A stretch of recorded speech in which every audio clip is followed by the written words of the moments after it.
Okay, I'm live again, and this is a disaster.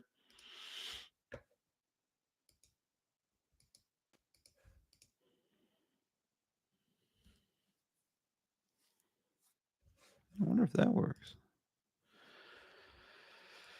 Oh boy, oh boy, oh boy, oh boy. Hmm. Anybody?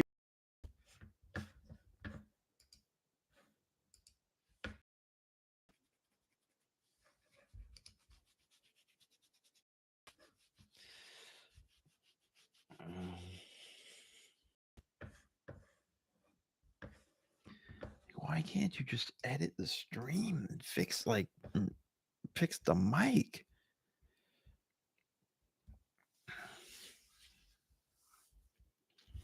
I might have to start trying to do this on Streamlabs.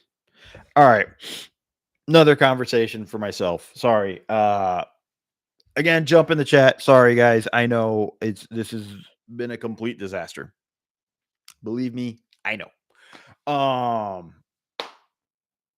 But anyways, I just think the NBA is stronger than people realize. I think the game's fine.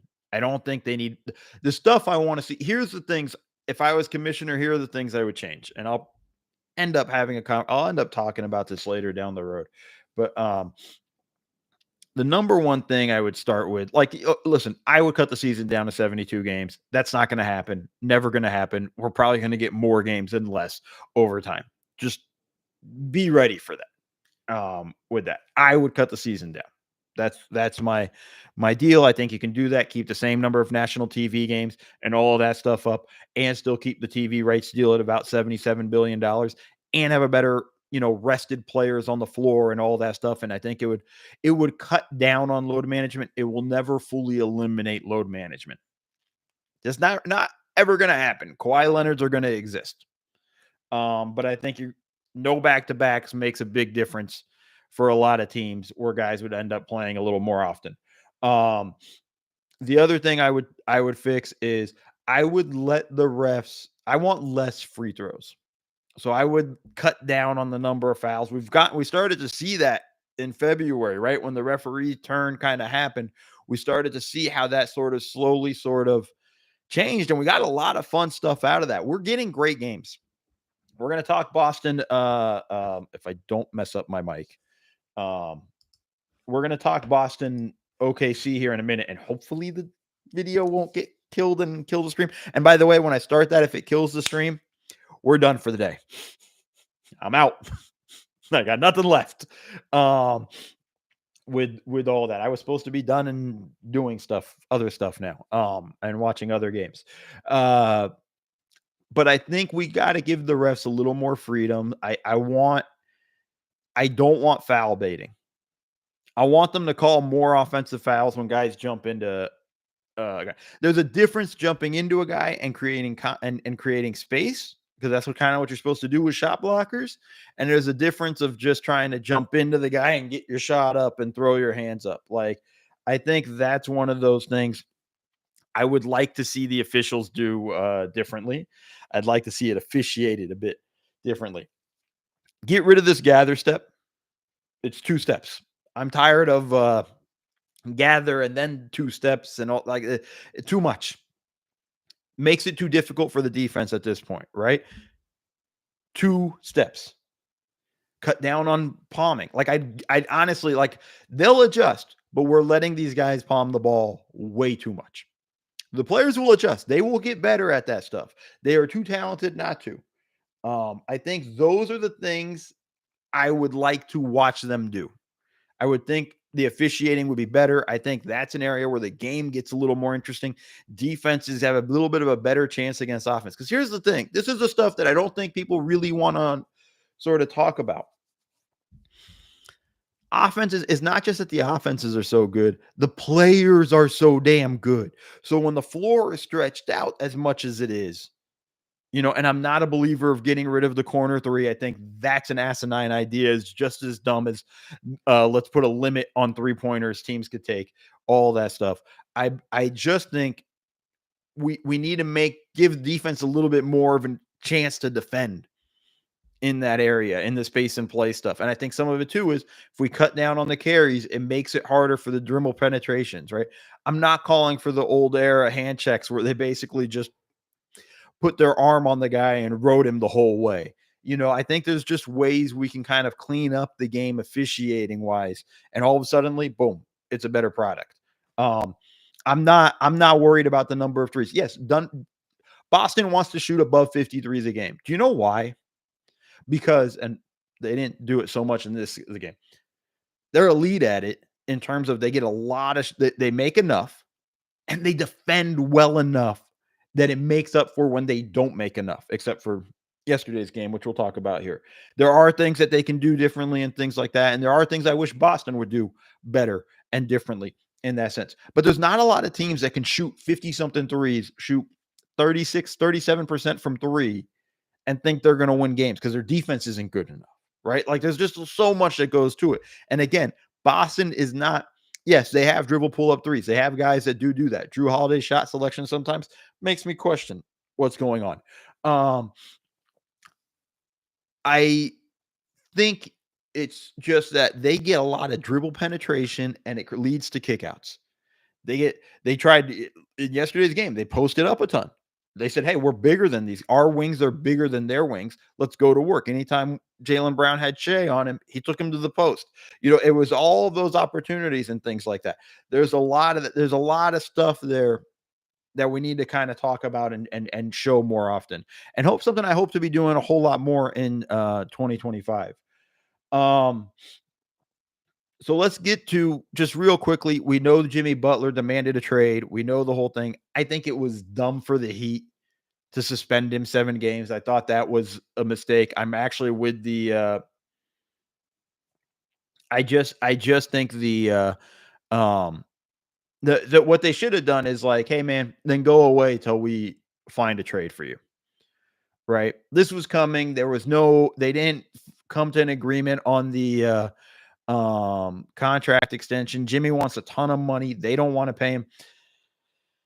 Kind of like the position the Heat are in right now. I think it's in the sense of I think they're more in the driver's seat than people realize. First off, I want to get rid of the idea of Phoenix is an actual option. Bradley Beal is probably not waiving his no trade clause. And the other thing too, and this is why Miami did not trade for Bradley Beal when he was in Washington. They did not trade for him because he wasn't willing to waive his no trade clause perpetually, meaning that the next trade, like he gets traded to Miami, he's still going to have a no trade clause. Miami doesn't want that. They don't want that. So I'm just telling you now, Bradley, I will be shocked, astonished, and I will have a lot of questions for Pat Riley if they trade for Bradley Beal while he still has a no trade clause in his contract. I just don't see that working. If it was something that they were against when he was in Washington and then he ends up in Phoenix, I don't see why they would be into it now, even with the desperation of Jimmy wants out. Okay. For them, like, here's the thing. If they don't get what they want out of this, okay, that's a difficult, like this season's not going to be good for them. Right? Bam is not having a very good season. Tyler Hero's been really good. Bam, not so much. We're kind of trying to figure out what's going on with him with all of that. But, and here's the important thing. Oh man, my video looks terrible I just looked at it on YouTube. Whoa.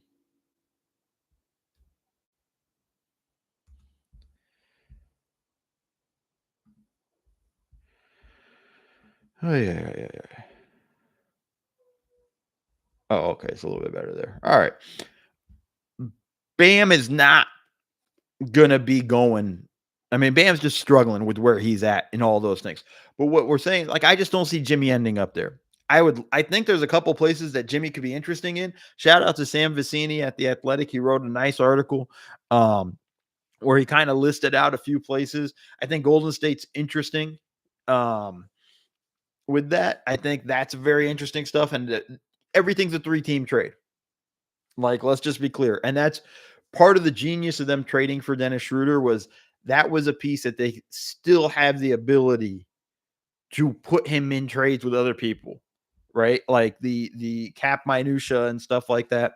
Normally if you trade for certain guys at a certain point, if you trade too late, you can't put them in a trade with other guys to get somebody else, right? But now because they traded for him so early, I think it's 60 days. Within the 60 day past the 60 days, still going to be in the trade deadline, they're going to be able to make that move if they want to. I think that's an interesting one there. I mean, if ever there was an NBA movie montage, that's a one last job montage, right? Like, all right, one more we're taking one more big swing, right? And I think there's a lot of stuff there.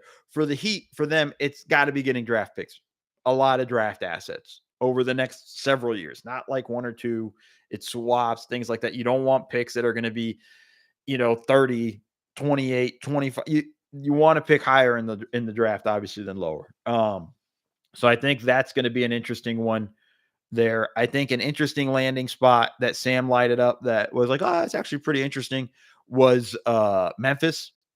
And I can't remember who the third team was in a 3-team trade. But it was something that, there. That would be a really interesting one. I know he has Marcus Smart going out in that trade. So it would be, just think about Ja, Bane, Jimmy, and Jaren Jackson Jr. and Zach Edey. Pretty damn good starting lineup. One team I think that would be interesting that I think needs a little pop is Denver.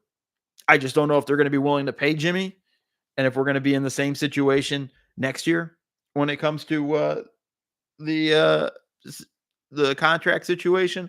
So that's where it gets really interesting with them. I think this is going to be a fascinating one. I don't think the Heat are going to be in a rush. They're going to find the trade that makes sense for them. And for them, really, draft assets and expiring contracts.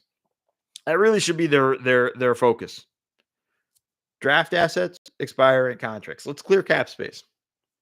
Because here's the thing, too, right? And this is where it gets interesting. So Jimmy has an opt-in option for next season for $52 million, right? So like the idea, there's two things the way this plays out. Say he stays with the Heat the whole year. Two ways it plays out, right? Either he elects to be a free agent and he has somewhere where he can go get the money, which maybe not. I haven't looked at the cap space for next season and see who's free, who's got a ton of money. I don't know if there's any contenders that really do. Or he opts in and then the Heat can try to find a trade for him in the offseason, which I think is easier in the offseason, a trade like this. I don't anticipate them again. Like if he walks, they actually clear up a ton of money in their space. It doesn't normally work out that way. But in this case, for the Heat, it will. It'll clear some money off their books. So for them, it's like, cool, go sign somewhere else. We don't leave for nothing. That's great for us. We'll have cap space. So I think that's one that's interesting for the Heat there. It's going to be a long one. I think we're going to hear a ton of rumors. I think he gets traded up, I think it goes closer to the deadline, but I think he gets traded in some big 3 or 4 team trade. I think the Heat find a way to get off contracts, get some draft assets, and we'll go there. Where Jimmy goes, there's some places he can end up and he can put them in a contender status, right? Memphis, Denver, Golden State are obviously ones. I don't see him going to the Lakers. I think that'd be a good spot, but I don't see him ending up at the Lakers. Just, for what? And I don't know if the Lakers can keep giving up draft assets. Milwaukee would be kind of funny if he ends up pairing up with Dame in Milwaukee. Maybe they send out Chris Middleton, who's out for tonight's game against Toronto. And maybe that becomes the situation. I don't remember what Middleton's contract situation is, so I don't know how interested Miami would be in that. It'll be interesting. There'll be a lot of options for Jimmy where to go. Dallas could be interesting, although I think Kyrie, I just saw something from Sham saying Kyrie's out for a few weeks now. I might have missed it or misread it because I'm kind of blind. Hold on, let's see. Dallas Mavericks star Kyrie Irving has a bulging disc in his back and expected to miss at least 1 to 2 weeks. Okay, yeah. So Dallas is in a bit of a situation. Luka with the calf strain, you have Kyrie with the bulging disc. Problems for Dallas. With all that. So that's kind of like we'll be exploring and monitoring the Jimmy Butler stuff over the next few weeks until the trade actually happens, if it happens. I would bet it does, with all that. You know, I'll tell you what, if I'm Atlanta, I don't think I do anything. You got some young guys, you're playing really well, you're doing better than I thought. Now listen, you're where you always are, which is in the play-in, but you have a chance to kinda climb up. Like, I don't know if I'm Atlanta, I do anything and then try to disrupt things. Like, I don't know how much fun Trey will have playing with Jimmy Butler. I mean, I don't see Sacramento trading for Butler, right? Like, maybe it's a three-team trade and they find a way to get Fox. Um, I don't necessarily see that. There was some place I thought the other, and then it becomes hard with Fox and Tyler Hero in your backcourt. It becomes a very difficult backcourt.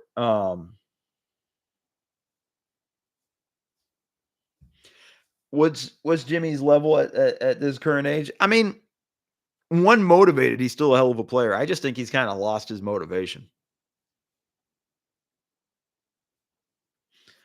You know, it's he's not like he still has some juice and he could dial it up, but I don't think he's Jimmy like to the point where we should go nuts and talk about like, oh man, Jimmy's so good and things like that. Um let's jump right now real quick. Let's do a standings thing. Then let's go to the video of Boston Oklahoma City that I have, and hopefully it'll work. If the stream gets killed right then and there, guys, we're calling it a day. I'm not coming back today. It's been a rough, rough run right now, and then I'll have to figure out what to do with my streams and how to get these things working because I'm kind of caught off guard. But let's go ahead and just look at the standings here real quick. All right, share my screen, NBA standings. Bam. Oh, and look at that. I'm right there in the corner. How cute. Okay. If I zoom in, perfect. All right. Just looking at the East, Cleveland's killing it, right? Cleveland's on a hell of a run. You know, they've won 10 straight. They're rolling everything. You know, it's pretty impressive what Kenny Atkinson has done. I think a lot of it has to do with the leap Evan Mobley has made. Darius Garland, obviously being healthy, helps a ton as well. Donovan Mitchell's obviously really good. Jared Allen, like their top four is great. Um, this team is not I don't look at this team and go, oh man, let's see what they can do in the playoffs. Like this is a team I think that can compete in the playoffs and be a real threat and a challenge. Celtics number two, they're going to be in the 2-3 spot. Like I don't know how it works within that, but I think they're going to be in that level. I don't think they're going to really push to get that one seed unless Cleveland tumbles.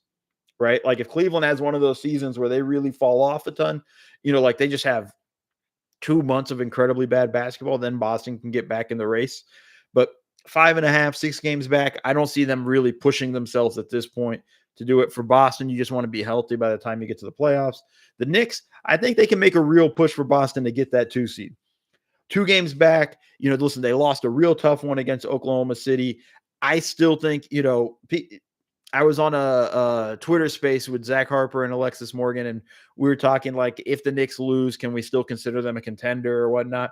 I consider them a contender for at least the Eastern Conference Finals. They're really good. They have an unbelievable offense. Their defense is beginning to kick up a notch.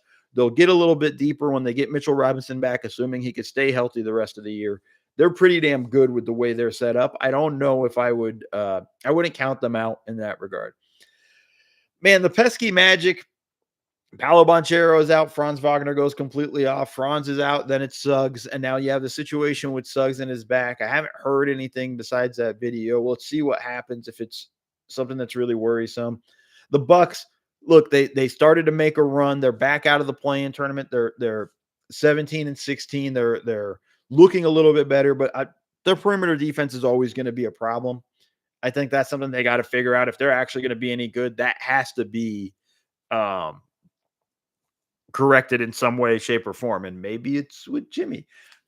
The Heat, 6 seed, as we talked about, they've lost 2 in a row. They're struggling here a little bit.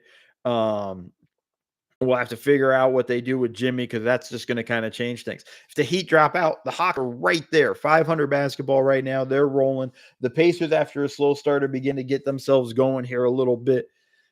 Detroit's one of my favorite teams, man. Detroit plays nothing but close games. They're playing extremely well. The Jaden Ivey injury was brutal, but I mean, like, this is actually an indictment of Monty Williams to a degree. Granted, they got a little bit more veteran help this year, but this team was better than a 14-win team last season. Like, just plain and simple. Like, this is more of an indictment on Monty, and a great job by Bickerstaff kind of coming in and after losing his job in Cleveland, stepping in right in there and kind of killing it right away. The Bulls are the Bulls. I have no idea what the hell they're doing. For me, they should just bottom out, trade Vooch. If you can find somebody to take LaVine, trade LaVine, bottom out, start figuring it out what you have from there.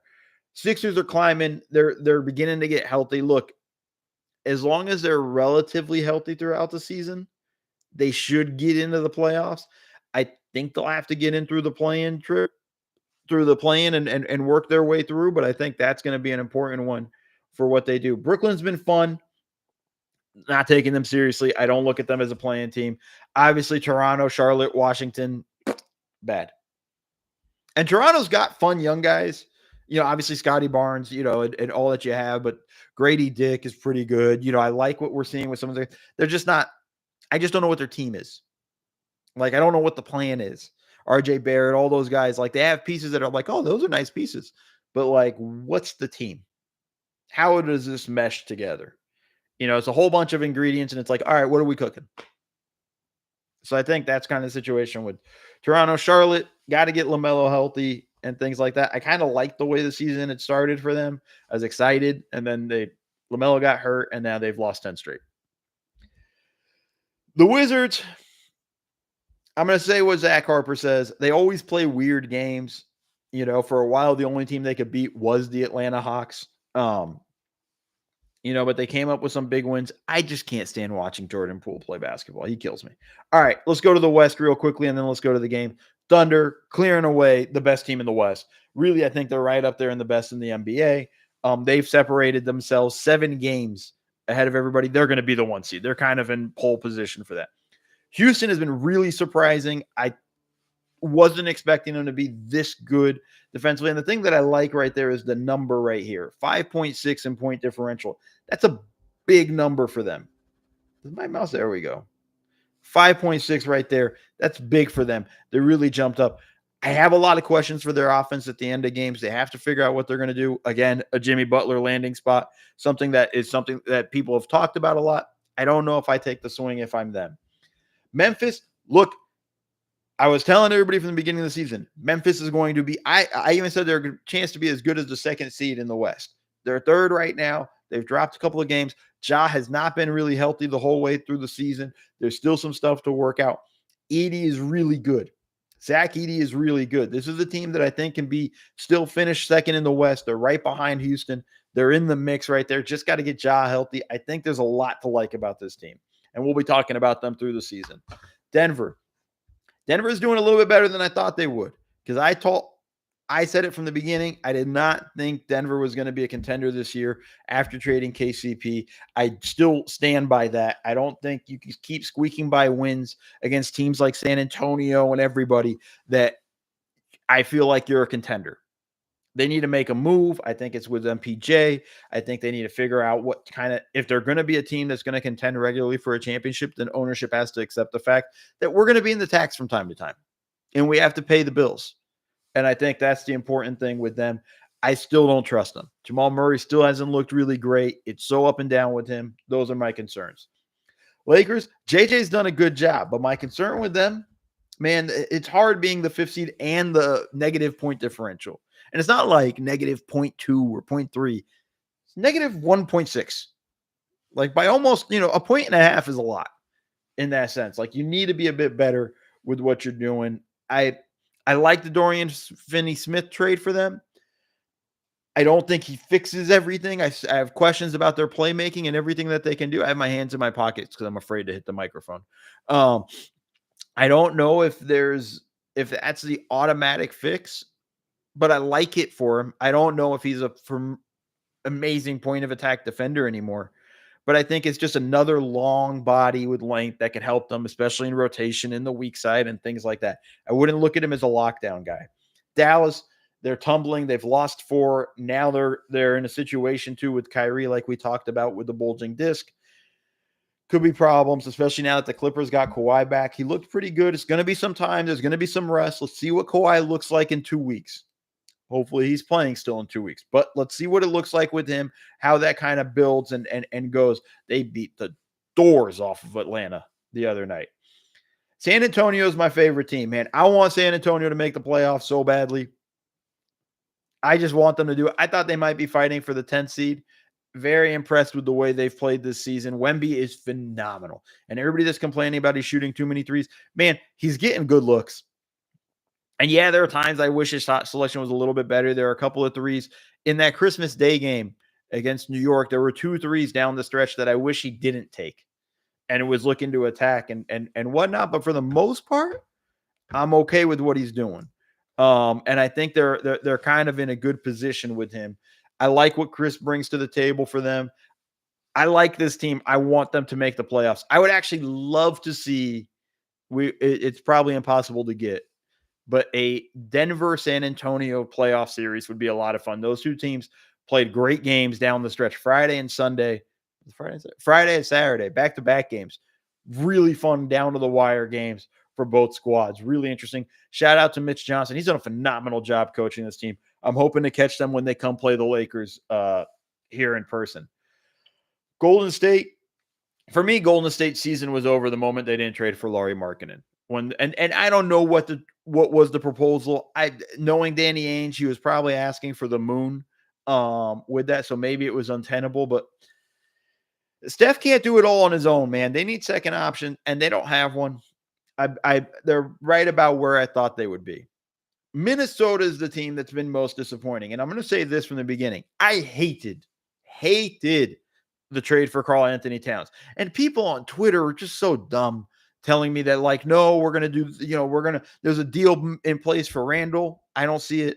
They're going to start Reed over him. They haven't done that. I don't see that happening because then you kill any value that you have for Randall, and he's a free agent.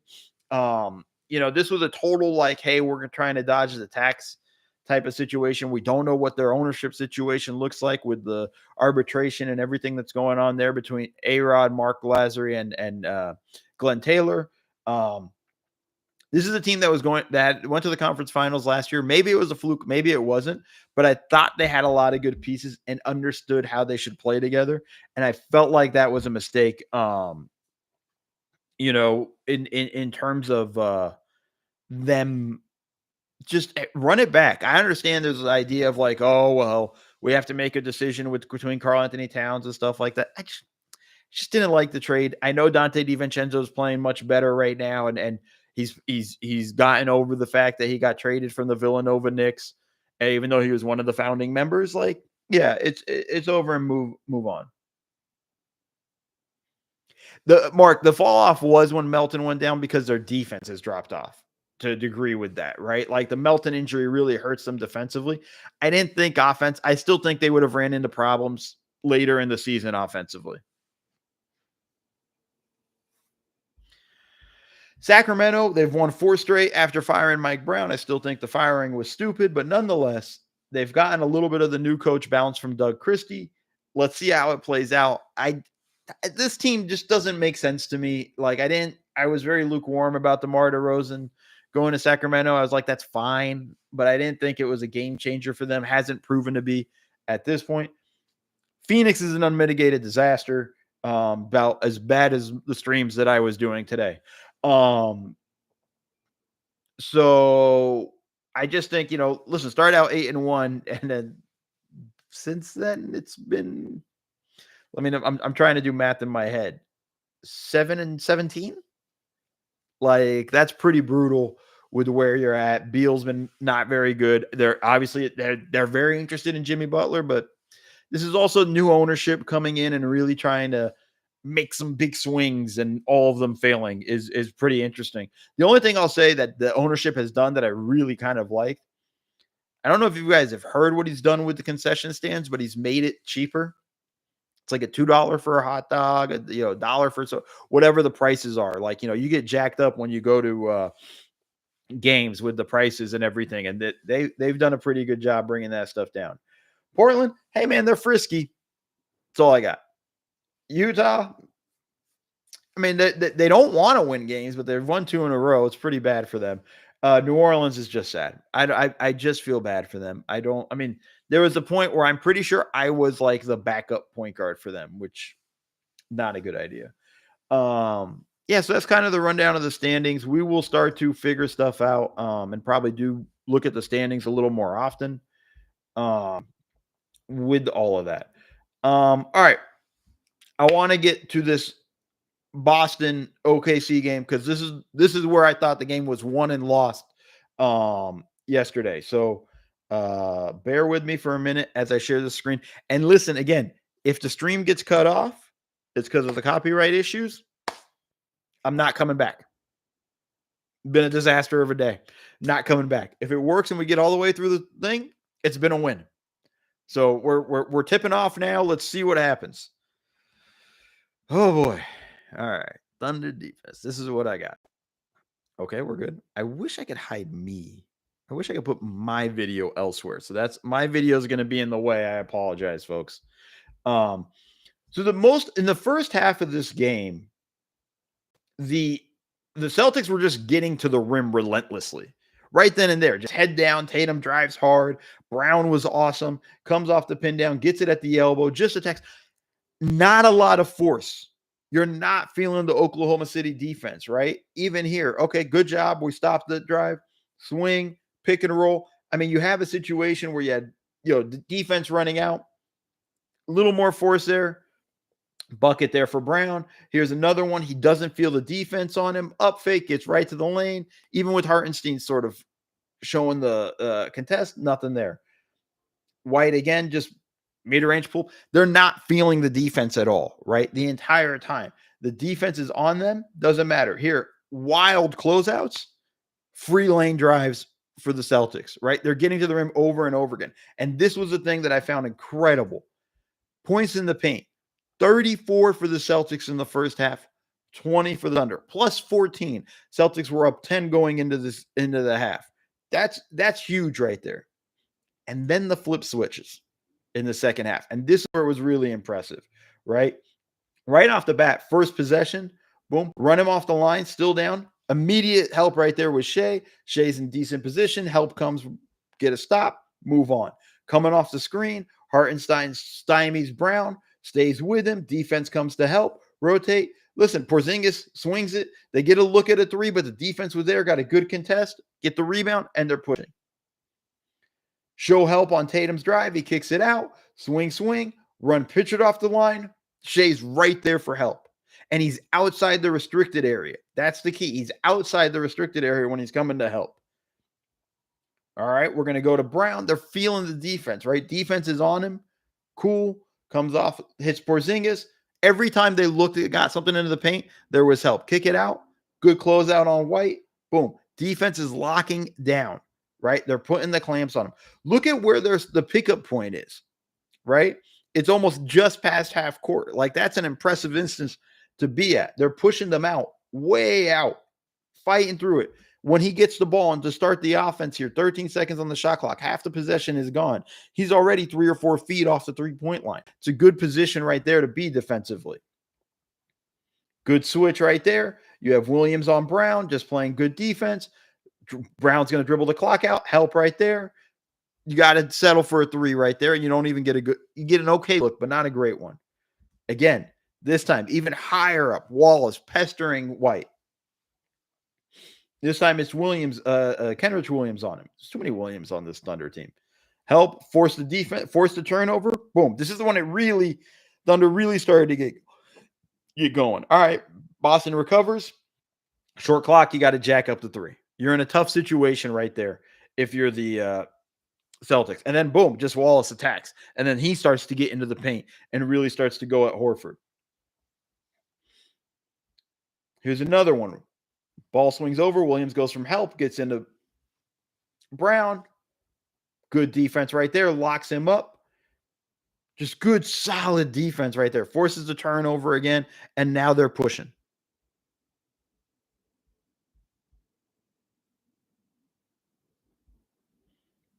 I don't know if anybody's seen it. I'm getting a notice that my stream's being blocked. Okay, that messed me up because I wanted to go back to that shot right there. Compare this. I might have gone too far back. Yes. Compare this possession coming up right here. Just look at the way Williams is all over Brown, right? He's felt. He puts pressure on him. He gets into him, fights over the top of the screen. He's locked in on him. Brown feels him every step of the way, right? Like feels him the whole way. That's how they get the bucket. Let's go back to the possession in the first half. Watch what Jalen Williams comes off, gets caught on the screen, goes under, bites on the pump fake. Like it's just such a massive difference. Those two plays shows you what was the defense, right? The difference in the the defensive possessions. They just got felt. They put pressure on them. They felt them a ton. Right. And then this is, I think, one of the moments where I thought this game was over. Good kick out. This block from SGA is unbelievable.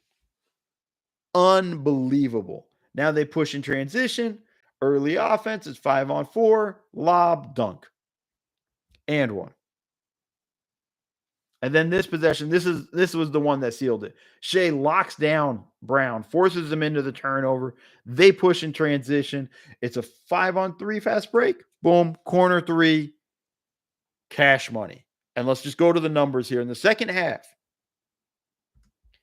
6 points in the paint to 22. 0 points in the paint in the fourth quarter. 0. That was the ball game. We talk about the threes all the time, and yeah, they shot a lot of threes. They couldn't get a bucket in the paint. They had to shoot threes. There were no options for them in the paint. They were getting crushed. They had no chance. They had no chance in the paint. They were getting killed. And by the way, I am kind of shocked that I made it through this whole video. A little bit of a win for me. I honestly just think this was a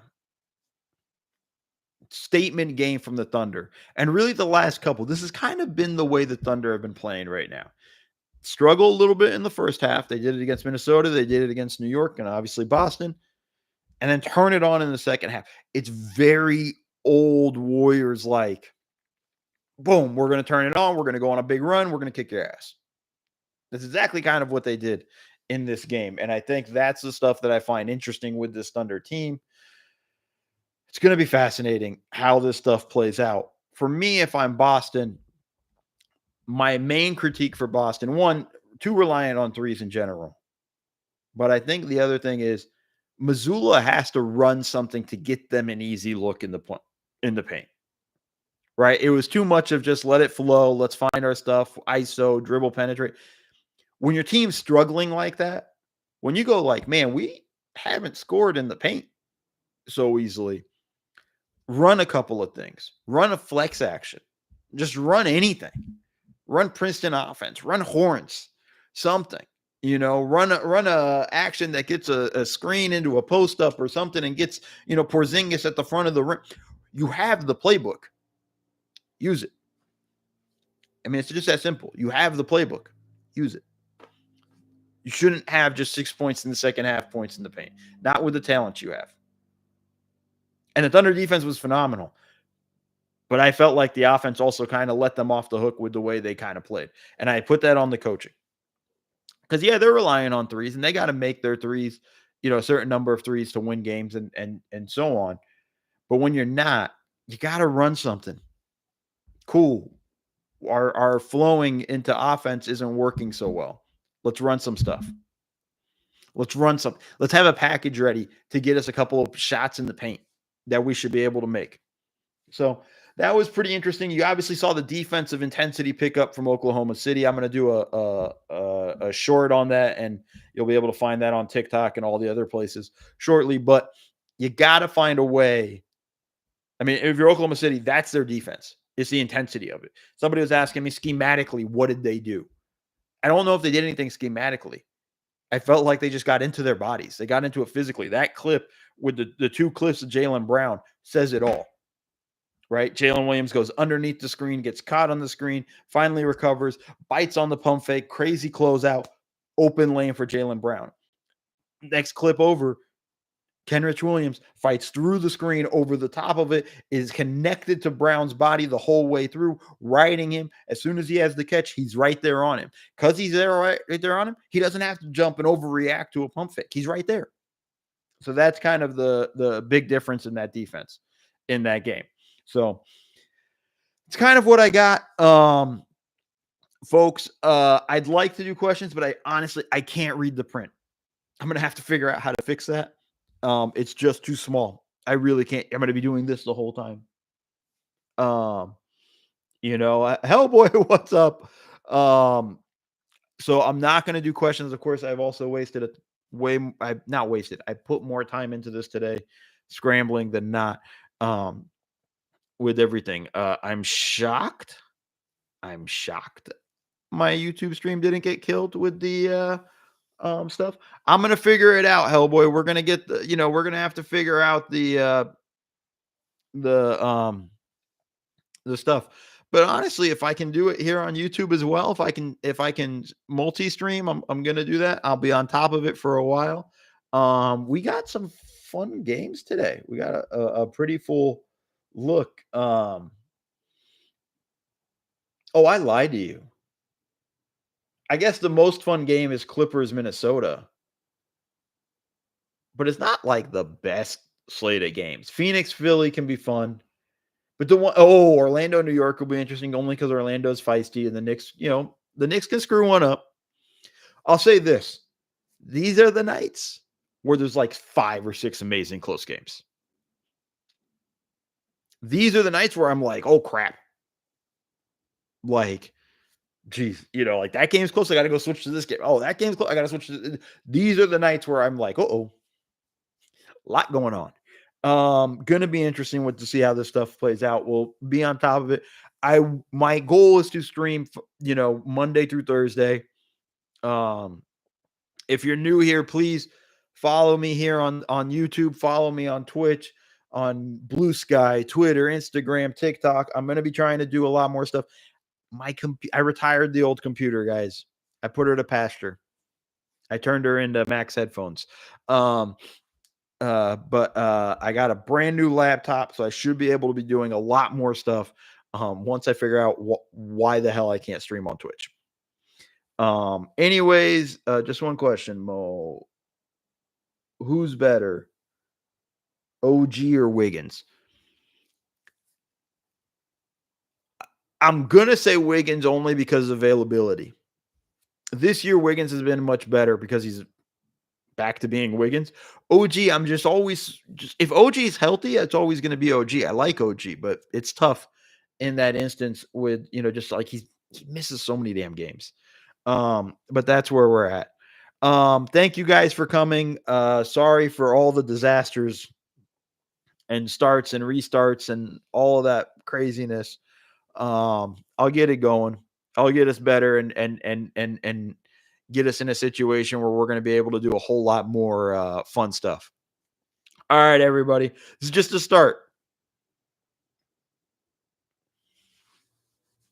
It is, well, I got some trade-in value, and I said, this is the only chance I'm ever going to buy one of these headphones. It also helped that on my flight, there was a screaming baby, and I was like, man, I need some noise-canceling headphones. So worked out. All right, everybody, be good, stay safe, and I'll see you guys next time. Oh.